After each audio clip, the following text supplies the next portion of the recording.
Bienvenidas y bienvenidos a Otra Trama, ¿cómo les va? Qué gusto hablar de los temas que hablamos en Otra Trama. Qué placer que me da tomar este libro, por ejemplo, y mostrarlo en cámara. Es un libro muy impresionante, Historia de la Solución Final, de Daniel Rafecas. Un libro que, en mi opinión, debería leerse en todas las escuelas. Casi diría que tendría que ser una materia, porque hay dos cosas que siempre pensé que son las más terribles. Una para los argentinos, la dictadura militar. La otra para el mundo entero, la idea de exterminar 6 millones, una cifra, de judíos, por ser judíos, simplemente por eso. Crimen más aberrante, difícil. Por supuesto, en la Segunda Guerra Mundial hubo 50 millones de muertos. Pero el tema de la solución final es un tema que merece, como lo ha hecho Daniel Rafecas en este libro estupendo, un estudio aparte, un reflexionar y pensar la historia de otra manera. Claro, ayuda a la filosofía. Me acuerdo de Lo que queda de Auschwitz, de Giorgio Agamben. Me acuerdo de un historiador notable que es para mí, Jan Kerjó, que escribió una biografía de Hitler verdaderamente monumental. Parece que lo siguiera día por día. Son imágenes del horror. Y cada vez que en la Argentina hay una imagen del horror, si bien no tiene nada que ver con esa primera imagen de intentar destruir simplemente por ser judíos a todos, niños, ancianos, jóvenes, a todos, si bien no tiene nada que ver directamente, uno piensa cómo la violencia ocupa un lugar tan central en la humanidad. Zizek diría poshumanismo. Yo no me animo a decir poshumanismo, pero sí es cierto que hay que pensar por qué la violencia ha sido tan central en la historia. Bien, hoy también vi un espectáculo que me gustó mucho, pero bueno, no podía no gustarme, porque lo hace Cristina Banegas. Cuando digo no podría no gustarme, digo nunca vi que hiciera algo mal en teatro, nunca vi. Manuela Rosas, un personaje que, por supuesto, ocupó también un lugar en la historia argentina, porque fue una suerte primera dama, era la hija de Rosas, pero actuaba un poco de primera dama. De hecho, Rosas no permitió que se casara hasta que él ya no estaba en el poder, después de Caseros. Pensemos que el primer hijo de Manuela lo tuvo a los 38 años, que para la época era casi una mujer muy mayor. Bueno, después se casó con Terrero, tuvieron 2 hijos, pero lo que hace Cristina en el escenario es de una delicadeza y de una sutileza que, por supuesto, te estoy recomendando que vayas al Excéntrico de la 18, todavía quedan funciones. Está aquí. Fíjense este libro, Los teatros históricos de la ciudad de Buenos Aires. Ahora fíjense la fecha, 1783. Es decir, hubo un teatro que fue la Ranchería, que lo quemaron los curas. Hubo muchos teatros que están en el libro con fotografías, muchas fotografías, y que, seamos honestos, yo no sabía ni siquiera que habían existido esos teatros, porque los demolieron. Como demolieron el Teatro Dion. Acto de barbarie absoluto demoler el Teatro Dion y muchos otros teatros que los van tirando abajo. El capitalismo es así. Avanza implacable. Otro tema hoy en nuestro programa, Alfredo Segatori y el arte urbano. Un mural de Quinquela Martín, pero antes hizo otro mural extraordinario de Diego Armando Maradona. Y qué lindo, ¿no?, decir el nombre completo, Diego Armando Maradona, a quien queremos, a quien extrañamos y extrañaremos. Y a mí me gustaban mucho las cosas que decía Maradona. Y sinceramente creo que en esa incorrección política siempre tenía razón. Es una opinión, por supuesto. Vamos a hablar brevemente, y recibimos a Rafecas, de el asesinato, el crimen de las hermanas Mirabal, que fue un crimen terrible, que ocurrió, pero que aquí aparece en teatro. Las hermanas Mirabal, Patria, Minerva y María Teresa Mirabal cuentan su historia, se la cuentan a partir de un personaje que habla por ellas. La obra nos trae esta historia a través de las mariposas dominicanas. Ese es el título de este crimen que tiene que ver con la dictadura de Trujillo y que a través de una puesta en escena inteligente y de buenas interpretaciones podemos ver el espectáculo en el Centro Cultural San Martín, en la Sala Muño, los jueves y viernes a las 9 de la noche. Quedan pocas funciones, pero todavía es posible ver a Natalia Javid, a Marina López y a Camila López Gil, con dirección de dramaturgia de Jimena Copolino. Recuérdenlo entonces, recuerden el título, recuerden la palabra mariposas, las mariposas dominicanas, asesinadas por una dictadura. La dictadura suele matar gente, siempre matan gente, y sobre todo los que no piensan como ellos los liquidan primero. Por eso creo que abrir con las hermanas Mirabal nos da pie, por supuesto, a saludar a Daniel Rafecas. ¿Qué tal? ¿Cómo estás? Hola, Osvaldo. Bien. Muchas gracias por la invitación. ¿Qué libro, no? 7ª edición. Sí. ¿Qué pensás de semejante éxito? Además, vos contás en el libro que llegaste con un manuscrito hace mucho, a ver si te lo publicaban. Sí, nada menos que en siglo XXI, ¿no? Claro. Sí, yo estaba convencido de que iba a tener mucha repercusión porque en el mundo hispanoparlante no contamos con una obra de unas dimensiones más o menos modestas que permita o que intente explorar o explicar, digamos, lo que fue Auschwitz, lo que fue el Holocausto, lo que fue la Shoah, ¿no? Desde la aparición de Hitler y la asunción de Hitler en el poder en 1933 en Alemania y hasta la finalización de la Segunda Guerra Mundial, que es el espacio temporal, digamos, que ocupa el libro. Yo estaba convencido porque venía dando clases desde hacía algo así como 10 años sobre estos temas, obviamente en lo que es mi campo, ¿no? Que es el derecho, y no teníamos material de estas características, didáctico, legible. Y la verdad que cuando me lo puse a escribir lo hice pensando en realidad en todo público. Es decir, es un ensayo histórico dirigido a cualquier clase de lector que quiera acercarse al tema. A mí en estos 10 años me pasó mucho también de familiares, amigos, colegas que, por ejemplo, veían La lista de Schindler o veían El pianista o El hijo de Saúl. Y entonces, a partir de conmoverse de esas imágenes, les surge espontáneamente la idea de indagar un poco más acerca de esos hechos. Bueno, el libro viene a cubrir ese espacio. ¿Y cuál fue tu motivación? ¿Por qué te interesaste tanto y te convertiste en un especialista en el tema? Bueno, sí, reflexioné mucho en torno de esa cuestión. Hoy sé por qué lo hice. Bueno, como he sabido, yo hace 17 años trabajo como juez federal aquí en la Ciudad de Buenos Aires. Sos un juez de la Nación. Soy un juez, digamos, tengo 30 años de carrera judicial. Evidentemente existe algo que se llama la vocación de justicia.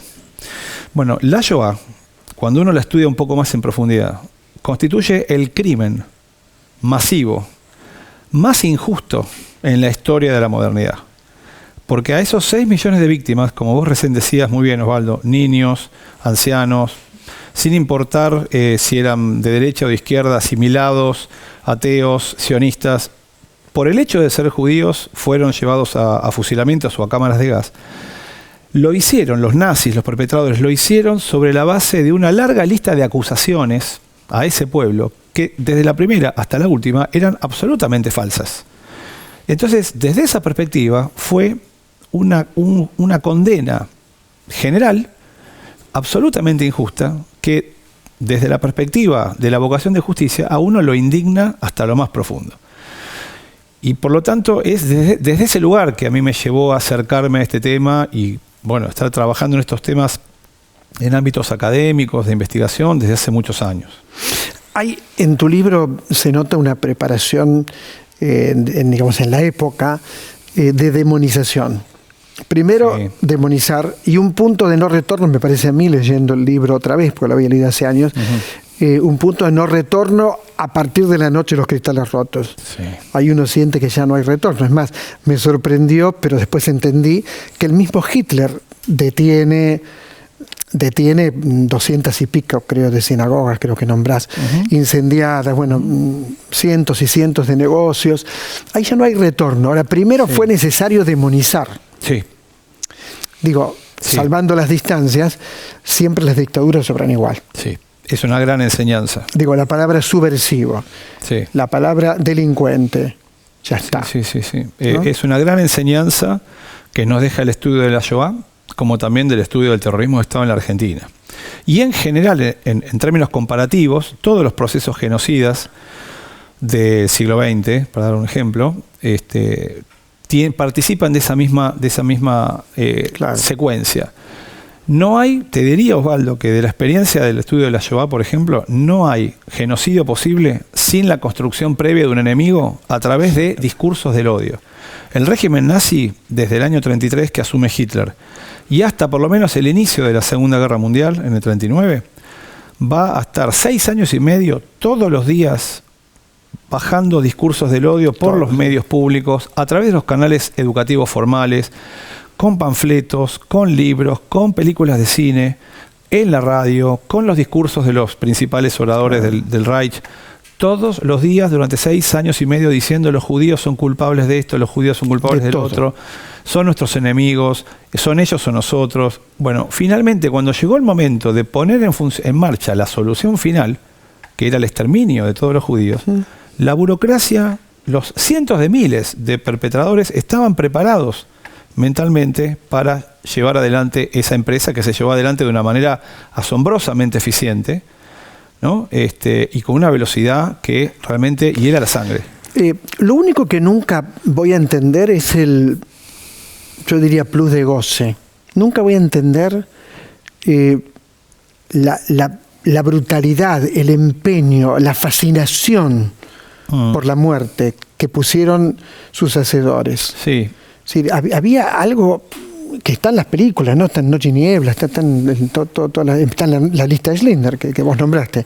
Hay un plus de crueldad que es muy, muy difícil de entender. Sí, yo te diría, por lo menos particularmente en el caso de la Shoah, te diría que es una combinación entre estos discursos del odio, muy, muy cimentados ya en la cultura de esas generaciones alemanas que después van a ser los perpetradores, en combinación con el hecho de que cuando se desencadena la solución final, que es a fines del 41 y hasta fines del 44, estábamos ya en plena Segunda Guerra Mundial. Sí. Y entonces lo que se va a sumar en el sentido del plus que vos mencionás es un sentimiento y un afán muy claro de venganza, porque a los judíos europeos los van a culpar sistemáticamente de todos los males que va a vivir Alemania en el contexto de la guerra. Los bombardeos, la especulación económica, la carestía, la falta de materias primas, todos los males van a ser culpa de los judíos. El Tratado de Versalles, ¿no es cierto?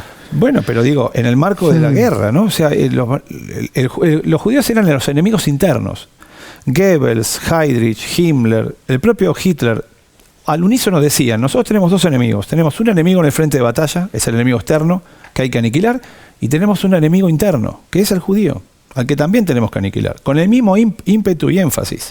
Ahora, en tu libro queda claro también que Argentina, Uruguay, Francia, Estados Unidos, también se portaron muy mal en el punto de no te quiero recibir.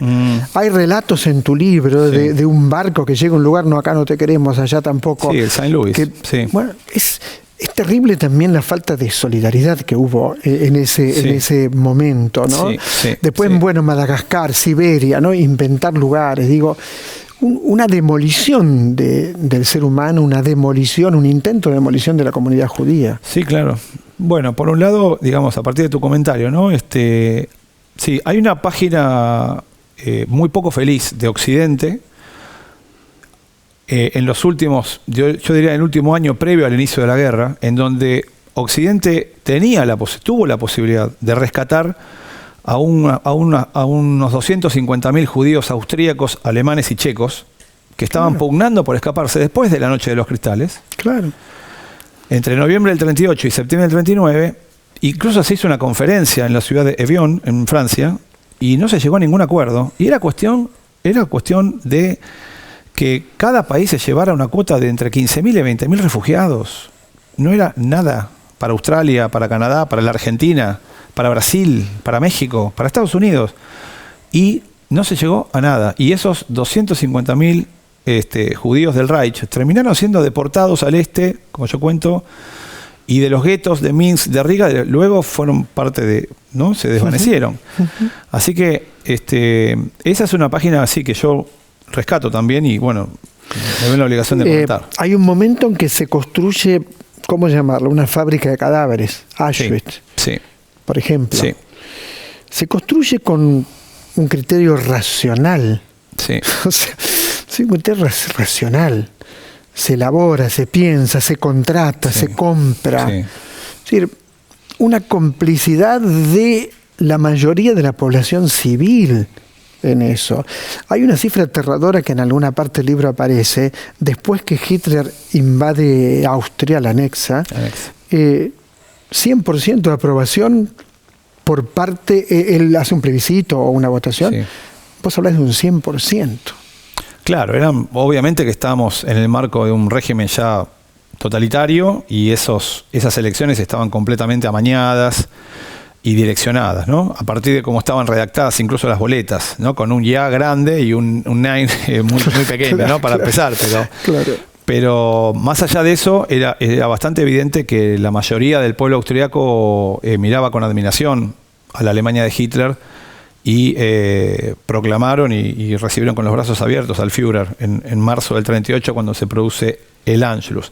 Pero volviendo al tema anterior, Osvaldo, me parece que es un tema central el que vos mencionabas y me refiero a la cuestión de la aparición de un artefacto cultural, de una institución absolutamente nueva que nunca había existido en la historia de la humanidad, que es el campo de exterminio o Vernichtungslager, ¿no? El campo de exterminio, es decir, unas instalaciones fabriles dedicadas exclusivamente a asesinar masivamente seres humanos y básicamente judíos, ¿no? En Auschwitz-Birkenau perecieron 1 millón de judíos. En Treblinka 980.000. Eso no existió antes. Nunca antes. En el genocidio armenio tampoco. Nunca antes habían existido lo que se llaman campos de exterminio. Es decir, reitero, instalaciones industriales, pero digamos con el proceso del montaje en cadena, de distribución de funciones, de reducción de costos y de aumento de la producción, pero aplicado al mal absoluto. Auschwitz, en definitiva, para lo que fue la segunda mitad del siglo XX y lo que va del siglo XXI, es la principal obsesión de la sociología, de la filosofía, de la psicología, en el sentido de no solamente de preguntarnos cómo pudo haber sido posible que apareciera una institución así, tan siniestra, en el corazón de Europa a mediados del siglo XX, sino además también preguntarnos cómo podemos hacer para evitar que Auschwitz se repita. Y es la preocupación de Giorgio Agamben, a quien vos mencionabas, de Enzo Traverso, por supuesto de sobrevivientes, ¿no? Como Elie Wiesel o Primo Levi, pensadores argentinos también, como Claudio Martiniuk y muchos otros, que están todo el tiempo reflexionando, y de mi parte también, digamos, ¿no? Desde el derecho también nos hacemos esta misma pregunta. Yo supongo que te sentís muy orgulloso, ¿no?, de haber escrito semejante libro. Bueno, sí, claro, por supuesto, es como un hijo. Es como un hijo, sí. Sí, estoy muy contento, muy orgulloso. Sí, además por la recepción que tuvo y la decisión del siglo XXI de volver a editarlo, corregido, mejorado, ampliado, con una nueva etapa. ¿Seguís trabajando en el tema? Siempre, todo el tiempo. Sí, de hecho ahora estoy dando un curso, mi seminario de Shoah en el posgrado de la Facultad de Derecho, y terminé hace unas semanas de dar uno para futuros jueces en el marco del Consejo de la Magistratura. Así que es algo que me apasiona. Sí. Un juez ejemplar, ¿eh? No, bueno, no sé si tanto, pero... Daniel Rafecas, muchas gracias. Bueno, al contrario, muchas gracias. No dejes de leerlo, no dejes de leerlo. Buscalo, compralo, no sé, pedilo prestado, pero léelo, haceme caso, léelo. Historia de la solución final. Es pensar en un pasado y siempre estar todo el tiempo luchando, pensando para que nunca más se repita nada, ni siquiera parecido. Enseguida volvemos. Esto es Otra Trama por la televisión pública, por supuesto. Muchas gracias.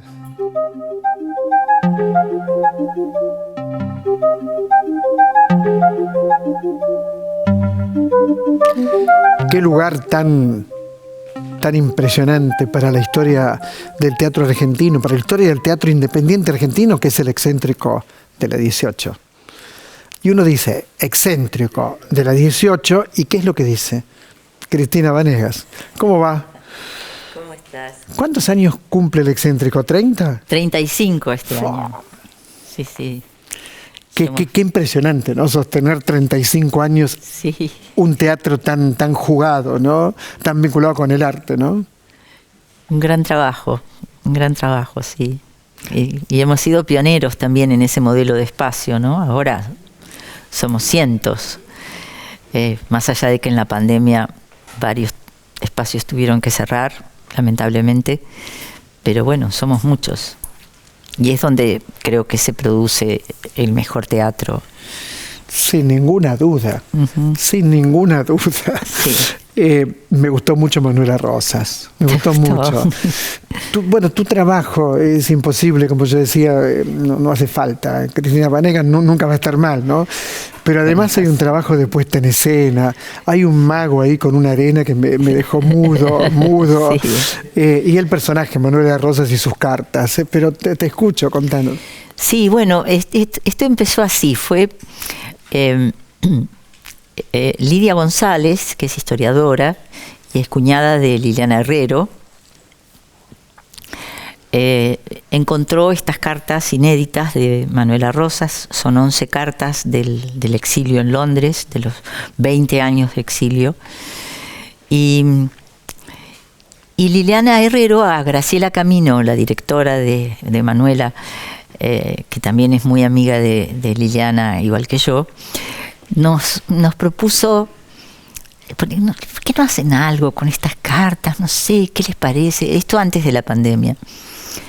Bueno, estuvimos ahí, como todos, en pandemia, trabajando muy tabicados, pero bueno, finalmente se armó un trabajo con Elena Gowland, que hace la cronista, y Alejandro Bustos, que hace estos dibujos en arena maravillosos, que crea algo absolutamente mágico. Y bueno, creo que es un trabajo muy de filigrana, muy... Exacto. Graciela Camino es una directora muy de ese estilo, ¿no?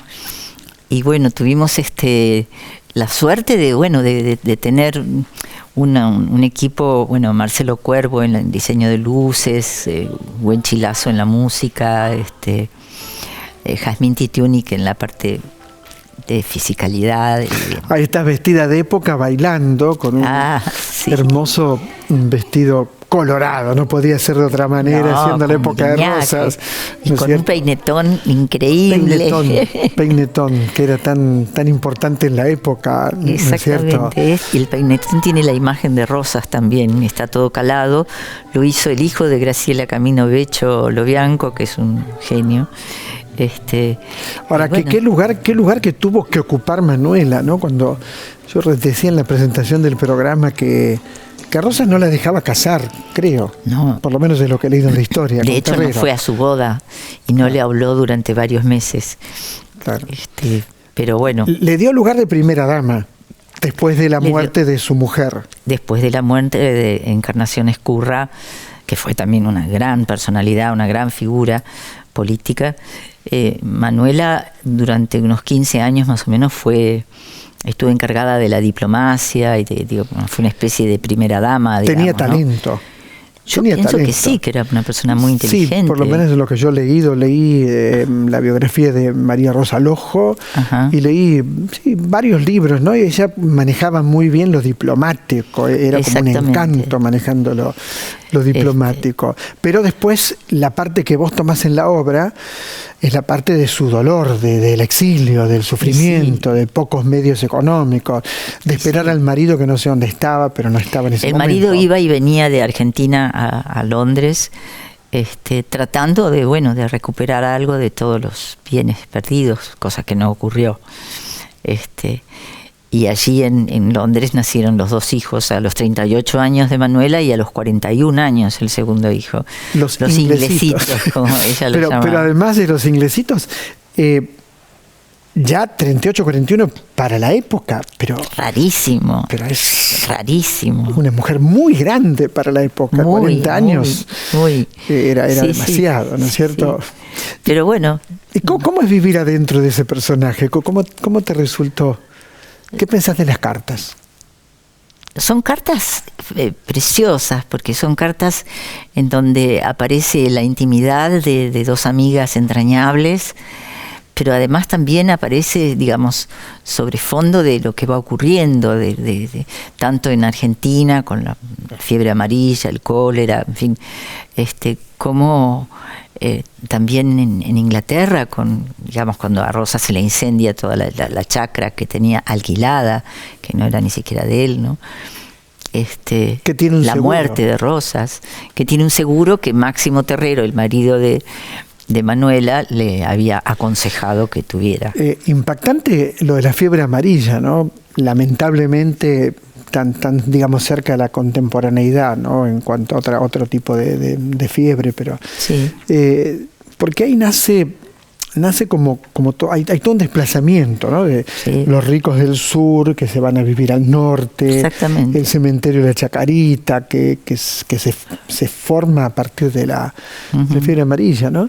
Y esa parte fue muy impactante el espectáculo, porque también habla de un Buenos Aires desesperado. También, ¿no? Claro. También. Y después la otra cosa que reflexionaba también era el odio y el rencor que hay después de ciertos gobiernos, ¿no? Después del gobierno de Rosas, te guste o no te guste, ¿no es cierto? Después del gobierno de Perón. Es decir, hay como un aparato de odio de atacar eso como sea, ¿no? Por supuesto, sí, mucho más si son gobiernos populares, ¿no? Hasta la fecha, claro. Hasta hoy, ¿no? Hasta la fecha, por supuesto. Por Digamos supuesto. que hay una militancia del odio, ¿no? Que claro. siempre está del lado de los liberales, neoliberales, derechosos, fascistas, nazis, etcétera, ¿no? Siempre está al lado de la derecha. El odio siempre está al lado de la derecha.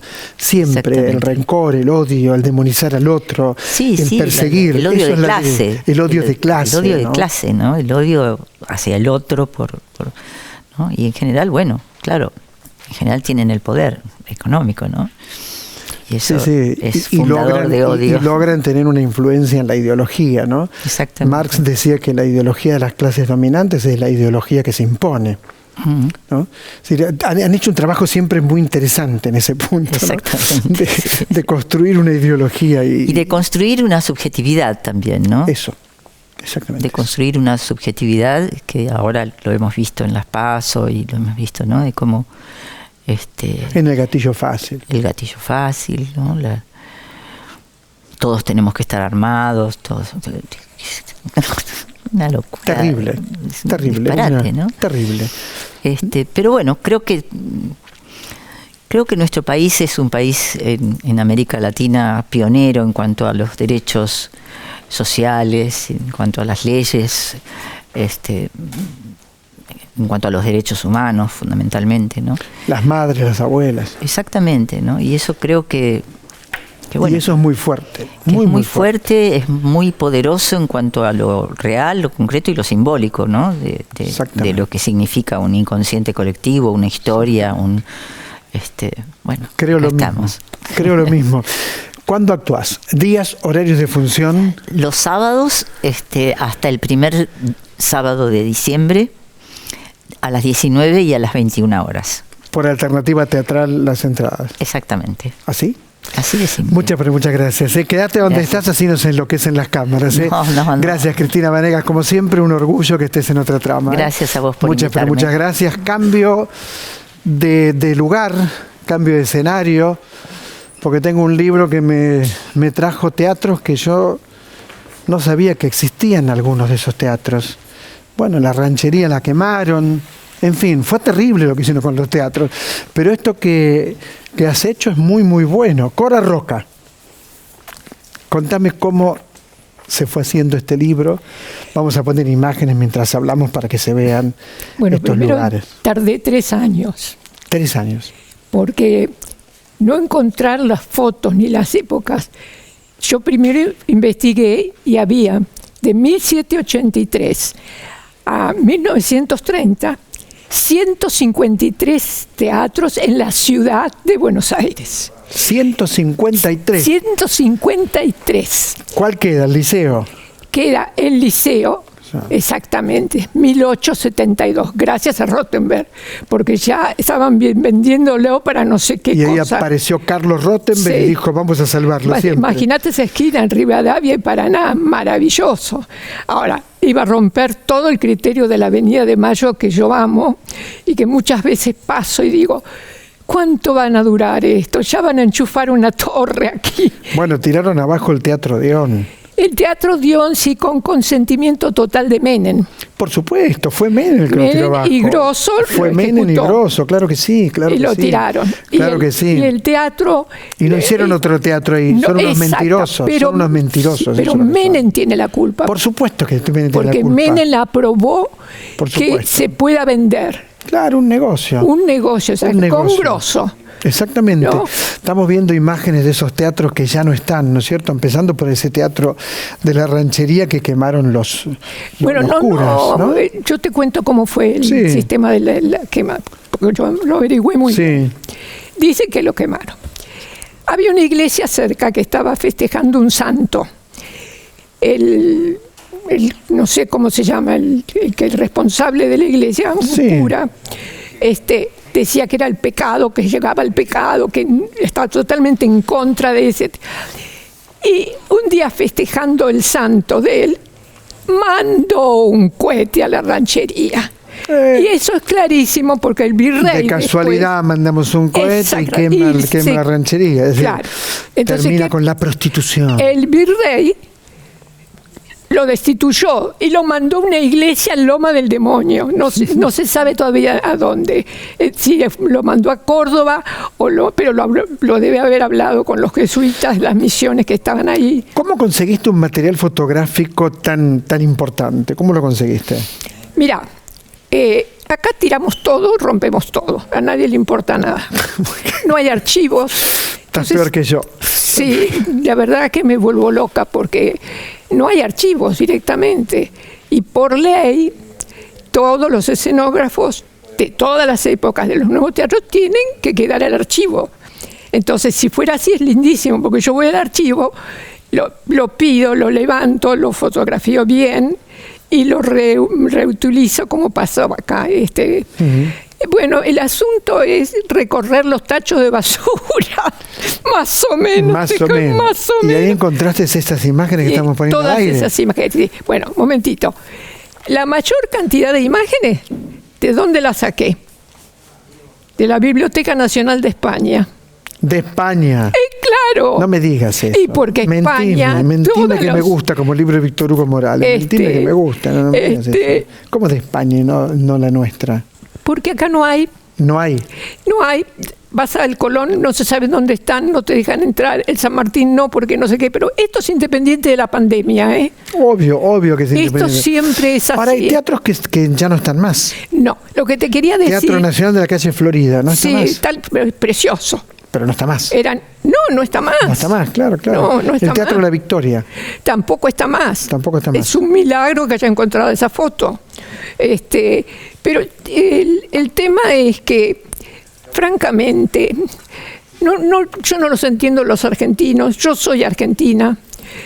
Lo de la inmigración puedo tener sus censuras, pero lo cierto es que de alguna manera nos ofrecieron una cultura a ellos, porque todos estos teatros los contrataban y ves el arquitecto alemán, el arquitecto francés, el italiano, y traían sus costumbres y sus hábitos y sus planes. Claro, mirá el Apolo, por ejemplo, el Teatro Apolo, 1917, hay una foto... Y están actuando en el movimiento, el movimiento americano, creo.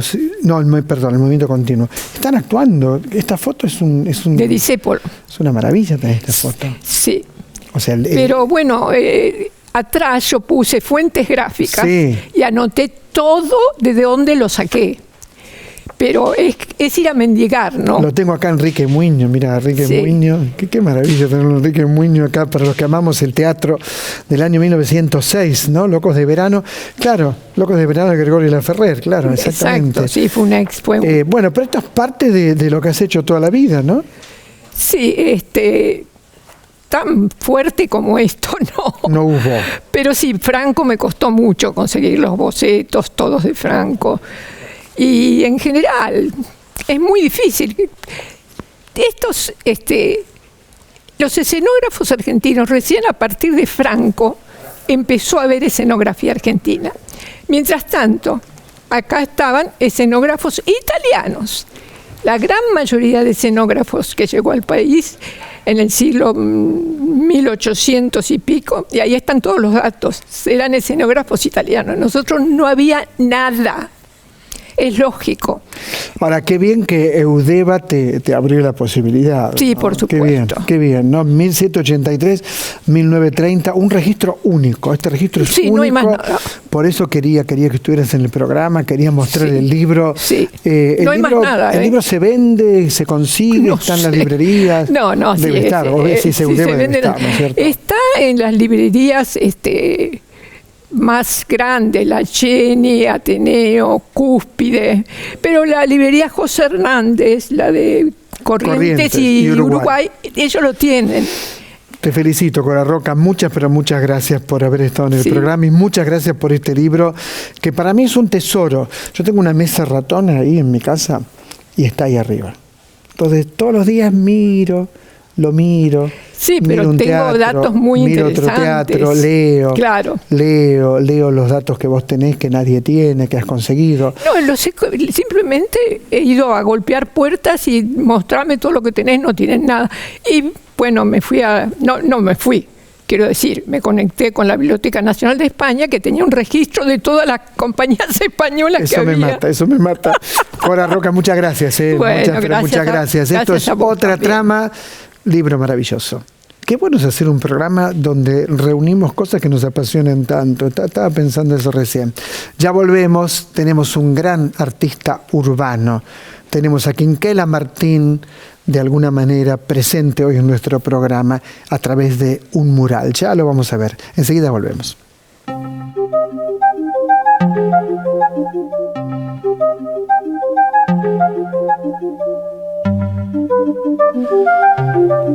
Hubo un momento trágico en la historia argentina que fue la contraofensiva montonera.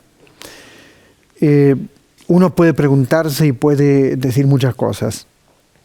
Una, si la dirigencia montonera mandó a los militantes a la muerte. Por ejemplo, es una pregunta para hacerse, sabiendo que la dictadura militar estaba muy, muy fuerte, que venía ganando terreno y venía secuestrando gente, torturando y matando. Pero eso es una pregunta, no es una respuesta, porque hay alguien que es Hernán Confino, que ha estudiado muchísimo el tema y ha escrito este libro, para mí extraordinario, que es La contraofensiva, el final de Montoneros, donde no sostiene esta hipótesis, sino que es un análisis mucho más agudo que esa hipótesis, que por supuesto circuló esa hipótesis también. Hernán Confino, vamos a hacer todo lo posible para que esté con nosotros en el próximo programa hablando de La contraofensiva, el final de Montoneros. Muy, muy impactante. Y una de las novelas más bellas que he leído en mucho tiempo es esta, de Fabián Martínez Icardi, Los hombres más altos. Digo que es una novela muy bella, tiene una reflexión de Coetzee, Premio Nobel de Literatura, que dice: Fabián Martínez Icardi ha escrito una apasionada y emocionante novela en forma de súplica por la reparación de los derechos de un pueblo pisoteado y vencido. ¿Cuál es ese pueblo pisoteado y vencido en este texto? Los tehuelches. Los tehuelches que el autor conocía muy bien. Los tehuelches, pero también los mapuches. Demonizar a los pueblos indígenas. Esto ha hecho el macrismo durante 4 años. Esto sigue haciendo la derecha permanentemente, demonizarlos. Y una pregunta, ninguna pregunta.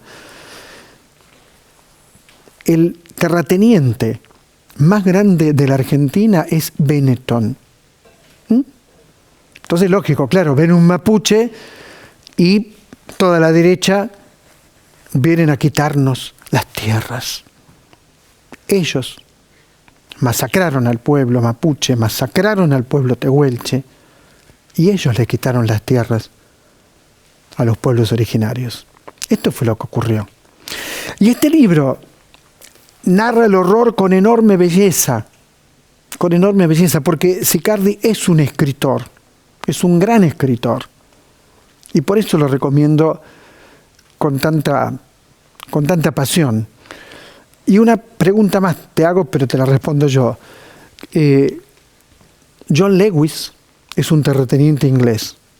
¿Sabés lo que hizo? ¿Crees que te lo diga en castellano lunfardo? Se afanó el lago argentino, se afanó un lago entero. Sí, lo tiene ahí para mirarlo, porque cae la justicia sobre él. Le dice, no puedes tener este lago para vos. No importa, se llama el lago escondido, el lago con el cual se quedó, es un lago argentino. Y si vas como turista, no podés, porque está en la casa de este muchacho, de Lewis. Bien, cambio de tema y la fiesta de recibir a Alfredo Segatori, que es un artista urbano y que le pone mucha pila y que hizo nada menos que a Diego Maradona. ¿Cómo le va, maestro? ¿Cómo anda eso? ¿Cómo fue hacer a Maradona? Y realmente... Lo queremos al Diego. Muy emotivo. Y sí, es un sentimiento el Diego. Exactamente. Por lo menos para mí. ¿Y cómo fue ese trabajo? Y bueno, fue un mural que teníamos proyectado ahí en la zona que estamos trabajando con la Fundación Cultural Andén 2222, que es una fundación de arte la cual presido, y estamos con una serie de proyectos ahí de muestras de artes colectivas, como ahí está el Diego. Y acá está San Diego del barrio de La Boca. Bien Troyano, que es la productora que mandó el Diego. Mirá qué linda foto. Muy bien. Y bueno, lo empezamos el día, lo teníamos proyectado en una zona donde vamos a hacer murales con la Universidad del Arte Urbano y bueno, otros artistas. Y tenía pensada esta idea para hacerla, obviamente me hubiera gustado que sea mientras el Diego todavía estaba vivo. Y el día que nos enteramos de la noticia de que partió, creo que me enteré a las 5 de la tarde, por ahí 6, y le llamé a la gente de Silos Areneros Buenos Aires, a Leandro Santoro, con quien estamos ahí haciendo el proyecto. Claro, Leandro ha pintado muchísimo sobre peronismo. Muchísimo. No, pero no, Leandro Santoro. No, perdón. Este es otro Leandro Santoro, de los Silos. Me confundí de Santoro, tenés razón. No, hay varios. Hay un artista plástico que es Santoro. Exacto. Sí. No, me confundí. No, él, bueno, es parte de los Silos Areneros Buenos Aires que estamos interviniendo ahora y tenían el elevador. Yo sabía que estaba el elevador ahí en la arenera.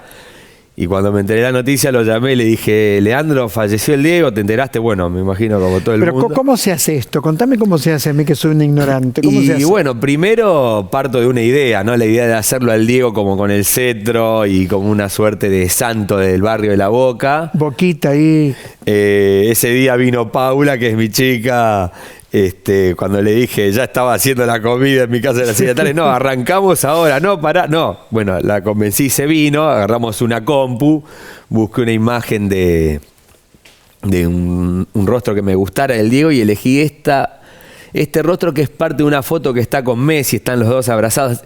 Igual tiene una expresión sonriente también, pero yo quería darle como esa expresión que ya estaba ahí, claro, en el cielo ya sin quilombo. Claro. Y bueno, armamos como ese fotomontaje ahí, y ese mismo 25, bueno, fuimos con la grúa, ya era casi de noche, tiramos la imagen del rostro nada más con una proyección. Pero bueno, estaba todo de cemento, a la pared le dimos una mano de látex blanco y tiré la imagen como pude, ya eran las 12 de la noche, bueno, frenamos. Y cuando vine al otro día, que estaba todo el quilombo en Plaza de Mayo, y bueno, yo estaba ahí en una calle perdida, que es Aristóbulo del Valle y el río ahí en el medio del barrio de La Boca, Y cuando llegué al otro día estaba, bueno, se había chorreado todo, no se entendía nada, estaba como una expresión distinta a la que yo le quería dar. Claro.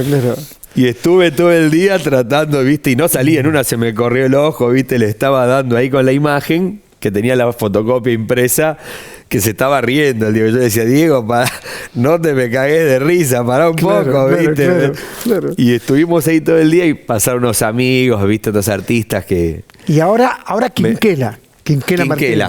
Y bueno, y Quinquela, para mí, bueno, hay varios personajes que ya tiene su museo están en la boca. Están en mi corazón porque, bueno, los he retratado y siempre, bueno, en esos retratos hay un sentimiento grande. A Quinquela hicimos un mural en Barracas que se llamó era el regreso de Quinquela. Mirá, y andás con un soplete. Y este es el sueño de Quinquela, así ando con unas escopetas. Este es parte de la serie Exabrupto de color, que tiene más que ver con esta época, y ando tirando pintura para todos lados con un poco desquiciado, podemos decir. Mirá. Pero lo disfruto mucho. Digamos, de venir del tema de la figuración de tantos años, hace un par de años como que necesitaba esta mutación.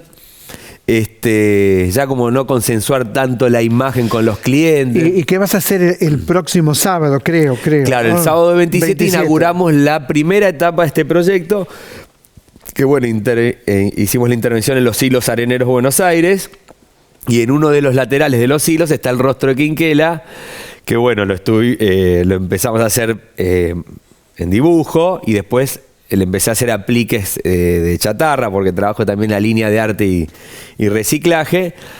Y bueno, justo estuvo Arteba hace poco, así que ahí se puso el smoking y lo pintamos más o menos porque no llegamos con la chatarra. Y bueno, ya arrancamos que ahí está un poco marcado el rostro de Quinquela. Claro. Y ahora ya lo estoy haciendo con chatarra. Ya le empecé a meter capó de coche, ¿viste? Ahí está Quinquela. Ahí está Quinquela, pero bueno, como va a estar para este sábado que viene, ya es en reciclaje. O sea que Quinquela se está convirtiendo un poco en el color, digamos. Él decía que iba a seguir viviendo en los colores. Sos el artista urbano. ¿Qué es ser un artista urbano para vos? Bueno, un artista... Pero en la calle. Sí, un artista de la urbe, de la city. Como a mí me gusta definirme como un muralista de la city porteña, ¿no? Ya me parece que... Pero popular. Sí, obviamente. Yo creo que el arte urbano siempre es popular. Es el arte por fuera de los canales tradicionales donde se acostumbran a ver este tipo de cosas. Es algo para todo el mundo, para quien lo pueda... Quien pase por ahí se choca con las obras. Y eso, bueno, provoca todo un feedback que es muy interesante, porque en el 99% de los casos siempre son devoluciones afectivas. Sí. Que bueno, creo que... Pero además modificás el paisaje urbano con cosas muy propias. Acá con Miranda, que es una jirafa. Mirá que la hicimos jirafa. Ahí en el barrio de Montecastro, que es cerca. Ahí retraté a Teo, que es mi hijo. Ahí está Teo, que va muy rápido, Adrián. Ahí, bueno, hay varias cosas. Esto fue la mano de punta que hicimos. ¿Y este quién es? Este soy yo, que se llama, una performance que se llama En Cuarentena, quedé pintado, y como no podíamos estar, en el momento que estábamos todos encerrados, terminé pintando una pieza de mi casa y me pinté. Ahora, ¿te gusta mucho el color? Hay mucho color. Sí, ¿no? Yo creo que, digamos, todo mi laburo, ya sea lo figurativo, arranca de ahí, parte del color, ¿no? Un poco, yo siempre hago mi análisis del color y qué representan, hice algunos trabajos de qué representan los colores para mí, que tienen que ver fundamentalmente con emociones, ¿no? El rojo, el verde, el amarillo tienen distintos significantes, ¿no? ¿Eso es un águila? Eso es un águila mora, así que hicimos en el puerto, en los murales de Dársena F. Ahí tenemos lechuza y loro. Lechuza, el loro, hicimos unos yaguaretés, unas llamas ahí con... Algo latinoamericano también, ¿no? Sí, esto fue una temática que tuve que consensuar con el puerto. Y realmente después de este trabajo que fue muy sacrificado, porque había mucho viento, polvo, digo, ya estaba con mis 49 años, viste, ahí metiéndole y dije... Un pibe. Está bien, es un pibe, pero igualmente me cuesta más subir una escalera que cuando tenía 30, Sí, ¿viste? sí, O sea, claro, se siente claro, más ya. sí, claro. Igual sigo siendo bastante celoso Mirá, de pero mirá las... todo lo lo que pinto elaborás. solo, ¿eh? No, acá no mete mato nadie. Vos solo. Por ahora soy ¿Y bastante qué va a celoso pasar- de esa situación. ¿Qué va a pasar el próximo sábado? Contame bien. Y el ¿qué es lo que va a próximo ocurrir? sábado vamos a inaugurar la primera etapa de este mural, ya con quinquela convertido en chatarra. O sea, es en quinquela del reciclaje y el color. Bueno, yo un poco tomo esa frase que había hecho Quinquela, que en los colores seguirá viviendo. Y bueno, el sueño de Quinquela, que se llama esta obra, era pintar toda la boca de colores. Claro, y bueno, está el caminito, está caminito y bueno, todo el legado que él dejó. Y bueno, Pero nosotros un poco ¿a qué hora vamos el sábado? Mira, el sábado hay todo ya una propuesta que hace Fundación La Boca, que hace una remada, Fundación por la Boca, hace una remada por el Riachuelo, y a partir de las 4 hasta las 6 vamos a estar justo enfrente de esa arenera, como unas 40, 50 personas, muchos amigos o performers, gente del teatro que van a venir a ser exabrupteados, como digo yo, que es el nombre de la serie esta de color, se llama Exabrupto de Color. Y bueno, vamos a hacer como esa performance donde va a haber muchas personas pintadas y vamos a hacer la foto con el mural. Vamos a tomar un vinito. Me van a dar un diploma que hace ya un mes me dieron una distinción Claro, en la como, legislatura. personalidad, ¿no es cierto? Sí, fue un mimo, digamos. Pero no, decí salió. lo que es personalidad Sí, de la personalidad cultura. destacada de la cultura. Bien, pero bueno. muy bien, te lo mereces. Hay tantas Te personalidades lo destacadas de la mereces. cultura que habría que, creo que, repartir Bueno, ese día nos tomamos un vinito, puede haber. Obviamente, podemos conseguir el vinito un vinito. no puede faltar, el vernizar va a estar ahí para los que pasen por ahí, que es algo así un poco más. Ahora, bueno, los que se enteran por acá van a poder van a poder pasar porque es ¿A qué hora? Decime la hora. en el espacio público. Es desde las 4 hasta las 7, 8 de la noche. Vamos a hacer una franja de día y una de noche. Alfredo Segatori, muchas gracias de verdad. No, muchas muchísimas gracias. Un gusto No, por con favor. tantos invitados de lujo. Un Así gusto. que bueno, seguimos participando y Gracias, vamos Alfredo. con Tuti. Gracias, Avanti. Alfredo. Se terminó otra trama, tengo que ir a sacar al perro, se me hizo un poco tarde. Un abrazo para todos los que siguen este programa hace tanto tiempo. Fuerte abrazo y nos reencontramos, por supuesto, el domingo que viene en la televisión pública y en este mismo horario. Muchas gracias.